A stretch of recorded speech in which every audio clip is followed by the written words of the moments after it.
A que se presta a degradação da arte na cultura de massa? Este é o Visão Libertária, sua fonte de informações descentralizadas e distribuídas. Existem parâmetros objetivos para a beleza? E quanto à arte? Pode-se dizer que não apenas não há respostas absolutas, quanto que as que existem encontram divergências entre si. Isso não significa, contudo, que o observador, ou como preferir, o consumidor da arte, não possa conjecturar acerca dela. Primeiro, porque falar de arte é falar da própria experiência humana. Segundo, porque esse terreno pantanoso ainda é parco em teorias sólidas sobre como nossa relação com o processo de produzir arte nos tornou exatamente quem somos e como nos vemos. Dito isso, e dada a dificuldade de definição de termos controversos, somado ao fato de haver muitas teorias a respeito da arte, este artigo traçará conjecturas a partir do próprio arcabouço teórico que foi construído a partir de uma extensa e apaixonada pesquisa. Para alguns mais radicais, nós estamos sendo intoxicados todos os dias deliberadamente, arrastados para morrer e ter expectativas de vida inferiores à de nossos pais e avós, enquanto somos hipnotizados com bundas na tela dos nossos smartphones. A navalha de Occam, ou o princípio da economia, nos diz que a resposta mais óbvia, simples e econômica é, na maior parte das vezes, a resposta correta.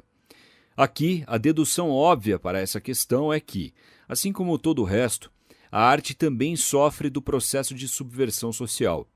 Para mais informações sobre subversão, visite o vídeo O Experimento Misterioso que Explica o Mundo Atual, aqui neste mesmo canal, link na descrição.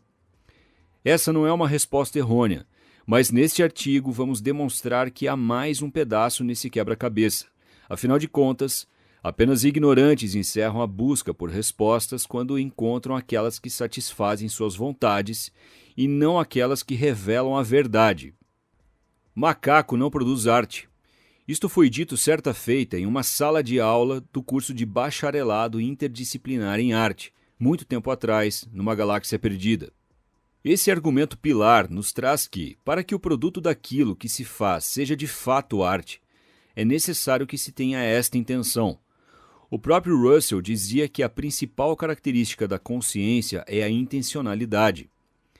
Deduzimos aqui, então, que a consciência é sine qua non para a produção de arte, isto é, ela é obrigatória para que o produto do processo seja, de fato, arte. Mas, e quando a consciência de quem produz e quem consome está voltada para um nível demasiado primitivo? Um nível tão primitivo que o produto não consegue superar questões banais, como traição e sexo, a ponto de não ser capaz de se elevar para reflexões mais profundas. Poderíamos inferir que a limitação do espectro do Criador também limita a obra? Ou ela é perfeita em si mesma, um sistema complexo em si, fechado e absoluto, a despeito da capacidade de quem a produziu? Para nós, pessoas comuns, uma maneira de definir arte como boa ou ruim é observar se ela promove exclusivamente o entretenimento, ou se, além disso, ela promove a reflexão, quer seja induzindo ou conduzindo o indivíduo a pensar sobre a própria condição e sobre a própria existência. A arte é um condutor, um meio fluido que facilita o encontro de si consigo mesmo e com o outro. Sob esse prisma, se reconhecemos na obra traços de que ela foi construída sob a subversão e degradação humanas, chamaríamos de arte ruim. Mas talvez, e apenas talvez, isso implicasse colocar milhares de obras consagradas e de notório valor no rol das obras consideradas arte ruim. A ideia aqui não é sacralizar o processo artístico ou reservá-lo a poucos aptos a exercê-lo, mas descortinar uma tendência moderna de oferecer sempre a mesma ração, mais do mesmo. Afastam-se aqui quaisquer anacronismos. Tanto é que obras artísticas como Drácula e Crepúsculo, a despeito de estarem posicionados de maneira tão opostas, cumprem a função de promover a reflexão. No primeiro, o conde fora condenado a viver eternamente, entendendo-se a leitura subjacente de que o mundo é vil, e prestar-se a continuar nele implicava abdicar da salvação e do descanso eternos.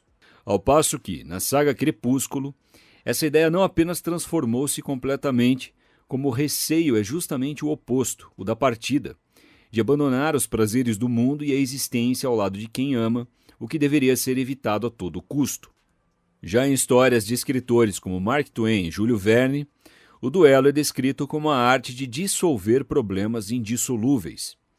O próprio Coliseu, cuja única função era de entreter o povo romano, fora local onde, calcula-se, milhares de vidas tenham sido ceifadas sob os olhares furiosos das multidões insaciáveis. Onde está a arte em ambos os casos?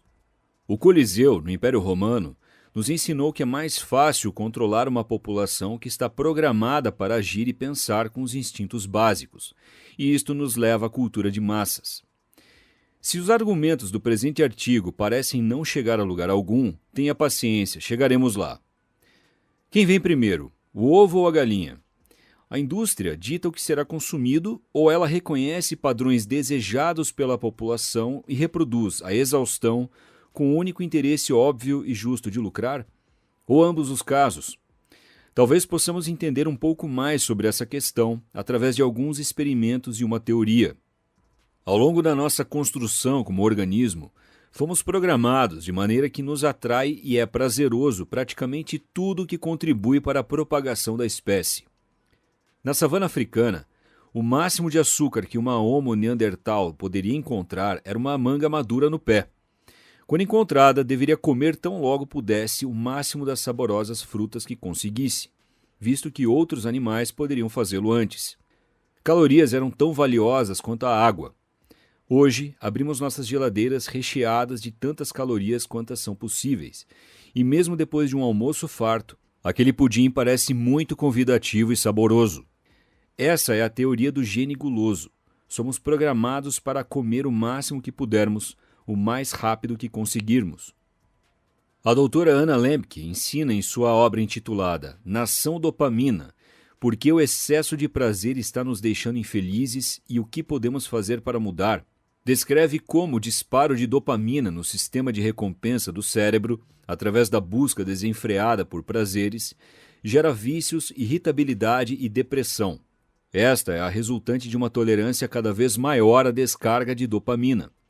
A psiquiatra sugere a retomada do contato com o desconforto como paliativo para o problema, mas a questão que fica é: estamos preparados para abdicar do prazer e do conforto?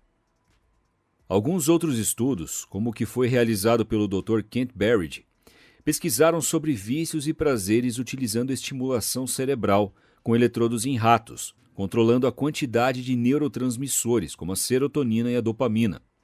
Antes disso, James Olds e Peter Milner, ainda na década de 50, conduziram um estudo em que ratos puxavam repetidamente alavancas capazes de liberar pequenos choques elétricos nos eletrodos que haviam sido implantados em seus cérebros.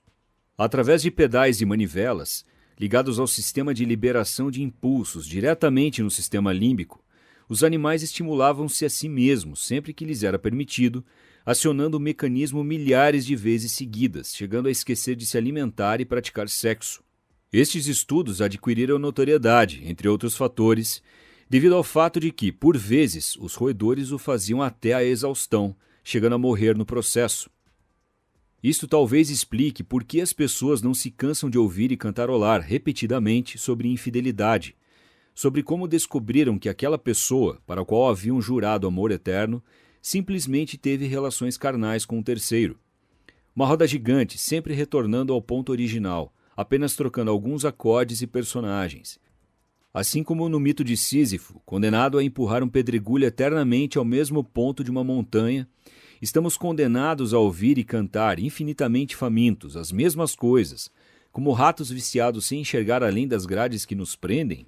Este artigo sugere que talvez um suposto declínio da arte tenha acontecido justamente no momento em que ela se fundiu com o entretenimento e com o sexo, exercendo mais um papel de produto e consumo do que de contemplação, deixando de estimular ideias novas e voltando-se completamente à satisfação dos prazeres e relações. Afinal de contas, como disse Stalin, abre aspas, as ideias são muito mais poderosas do que as armas. Se nós não permitimos que nossos inimigos tenham armas, por que então deveríamos permitir que tenham ideias? Fecha aspas. De forma resumida, arriscamos definir arte como boa ou ruim, observando se ela promove reflexão ou não. A hipótese mais óbvia é que arte ruim seja produto de subversão, uma espécie de colonização mental que nos programa para pensar a nível primitivo.